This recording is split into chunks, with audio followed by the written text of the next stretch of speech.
ఒక పక్క తెలుగుదేశం పార్టీ మొట్టమొదటిసారిగా పవన్ కళ్యాణ్ గారు ప్రభుత్వ వ్యతిరేక ఓటు చేరడానికి వీలు లేదు, ఈ రాష్ట్రంలో మళ్ళా ప్రజాస్వామ్యాన్ని గాని ఈ రాష్ట్రాన్ని కాపాడుకోవాల్సిన బాధ్యత ఉందని చెప్పి ముందుకొచ్చి ఈ యొక్క కూటమికి బీజం వేశారు. వారిని మనస్ఫూర్తిగా అభినందిస్తున్నాం. ఆ తర్వాత బీజేపీ కూడా ఈ కూటమిలో భాగస్వాములై ముగ్గురం కూడా మీరు ఒక్కసారి ఆలోచిస్తే ఒకరు ఎక్కువ ఒకరు తక్కువ కాకుండా ముగ్గురం కలిసి పనిచేశాం. బేషిజాలు ఎక్కడా లేకుండా మేము ఏదైతే చెప్పామో ప్రజలు గెలవాలి, రాష్ట్రం నిలబడాలి, దీనికోసం పై స్థాయి నుంచి ఢిల్లీ నుంచి వచ్చినటువంటి బీజేపీ నాయకులు గాని, ప్రధానమంత్రి అమిత్ షా గారు గాని, ఇక్కడుండే పవన్ కళ్యాణ్ గాని, తెలుగుదేశం పార్టీ కేంద్ర నాయకత్వం నుంచి కింది వరకు అందరం కూడా ఒక ట్రూ స్పిరిట్ తో పనిచేశాం. 175 అసెంబ్లీలు, 25 అసెంబ్లీలు అన్ని పార్టీలకు సంబంధించిన సీట్లుగా ఎన్డీఏలో భాగస్వాములుగా ఒక బాధ్యతతో ముందుకు పోయాం. అందుకే ఈ అనూహ్యమైనటువంటి విజయాన్ని సాధించగలిగాం. ఇక్కడి నుంచి బాధ్యత ఉంటుంది. ఆ బాధ్యతని ఏ విధంగా చేయాలనో అవన్నిటి కూడా ప్రణాళికలు తయారు చేసుకుంటాం. అంటే ఈ 5 సంవత్సరాలు జరిగిన విధ్వంసం మీరు ఒకసారి చూసిన తర్వాత ఇది ఒక 30 సంవత్సరాలకు ఎంత డ్యామేజ్ చేయాలనో అంత డ్యామేజ్ జరిగింది. వ్యవస్థలు విధ్వంసమయ్యాయి. మొత్తం ఎకానమీ కుప్పగూలిపోయింది. అప్పులైతే ఎంత చేశారో ఇంకా లోతు పోతే తప్ప మనకు తెలియదు. ఎక్కడెక్కడ చేశారో ఏమేం చేశారో తెలియదు. ఇంకొక పక్క ఎక్కడికక్కడ సహజ సంపద, ఒక శాండ్ కావచ్చు, మినరల్ వెల్త్ కావచ్చు, లేకపోతే ఏదంటే అది ఇంకా మాకు అడ్డే లేదు, ఏమైనా చేయగలుగుతాం, ఎవరైనా అడ్డొస్తే తొలగించుకుంటా పోతామనే ధీమాతో ముందుకు పోయారు. కొంతమంది భయపడి రాలేకపోయారు, ఎదిరించలేకపోయారు. నా కళ్ల ముందర ఒక రైతు చూస్తే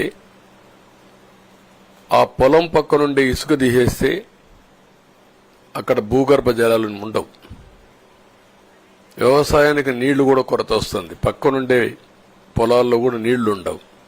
కానీ మాట్లాడే సాహసం చేయలేకపోయాడు. ఆయన కళ్ల ముందర ఆయన పొలంలో మట్టి తీసుకుపోతా ఉంటే ఎదిరించలేని నిస్సహాయ స్థితికి వచ్చాడు. మా వాళ్లు పోతే హౌస్ అరెస్టులు చేశారు. ఇవన్నీ చెప్పుకుంటూ పోతే ఒకటి కాదు, చాలా జరిగాయి. అవన్నీ కూడా ఏ విధంగా చేయాలనో చేస్తున్నాయి. మళ్లీ వ్యవస్థలన్నీ కూడా పునరుద్ధరించాల్సిన బాధ్యత ఉంది. అదే మరిగా మాకు ఒక 4-5 రోజులు ఇవన్నీ చూసిన తర్వాత, డెప్త్కి పోయిన తర్వాత, మీరు పేపర్లో రాసినట్టు గాని మేము మాట్లాడినట్టు గాని ఒక లెవెల్లో ఆగిపోయినాయని నా ఉద్దేశం. ఎందుకంటే నేను రాజకీయాలు 40 ఏళ్లు చూశాను.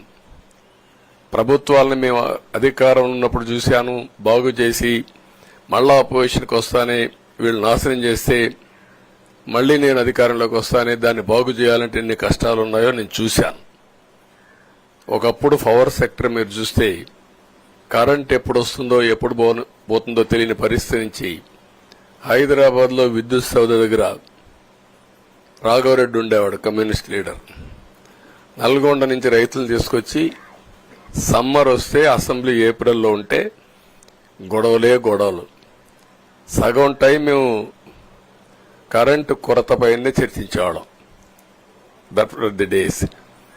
అలాంటిది నేను 1999 నుంచి పవర్ సెక్టర్ రిఫార్మ్స్ తీసుకొచ్చి 2004కి సర్ప్లస్ బాధ్యతతో క్వాలిటీ పవర్ ఇవ్వడం మొదలుపెట్టాం. 2014కు మళ్లీ 22 మిలియన్ యూనిట్లు ఆంధ్రప్రదేశ్లో కొరత కరెంటు. వ్యవస్థలన్నీ నిర్వీర్యం అయిపోయినాయి. తర్వాత మళ్లీ సెట్ చేసి 2 నెలలు 3 నెలలు కరెంటు కొరత లేకుండా చేసి వ్యవస్థలన్నీ పటిష్టంగా చేసి సోలార్ విండ్ తీసుకొచ్చి కాస్ట్ తగ్గిస్తే ఇప్పుడు మీరు చూశారు ఎంత పవర్ ఛార్జెస్ పెంచారు. 9 సార్లు పెంచారు. ఎందుకు పెంచారో నోబడీ నోస్. దానికి రీజనే లేదు. ఇప్పుడు ఎక్కడుందో దాన్ని ఎత్తుక్కుంటే ఎంత లోతు పోయిందో కూడా తెలియదు. దాన్ని ఏ విధంగా రిపేర్ చేయాలి, ఎంత డబ్బులు తెచ్చారు, ఏ పేరుతో తెచ్చారు, అవన్నీ ఒక వ్యవస్థను కాదు, సంబంధం లేని వ్యవస్థతో డబ్బులు తీసుకొచ్చి సంబంధం లేని డిపార్ట్మెంట్కి ఇచ్చారు. ఇలాంటి చాలా ఉన్నాయి. అవన్నీ ఇన్ కోర్స్ ఆఫ్ టైం మీకు కూడా చెప్తాం. అల్టిమేట్గా ఇదేదో మేము అధికారం అంటే జుబిలియంట్గా బ్రహ్మాండంగా ఉందనుకోవడానికి కాదు. ఒక బాధ్యతతో మా మీద ఎంత నమ్మకం పెట్టుకున్నారో ఈ ప్రజల్ని మళ్ళీ ఒక దారి చూపించే మార్గం మేము చూపిస్తాం.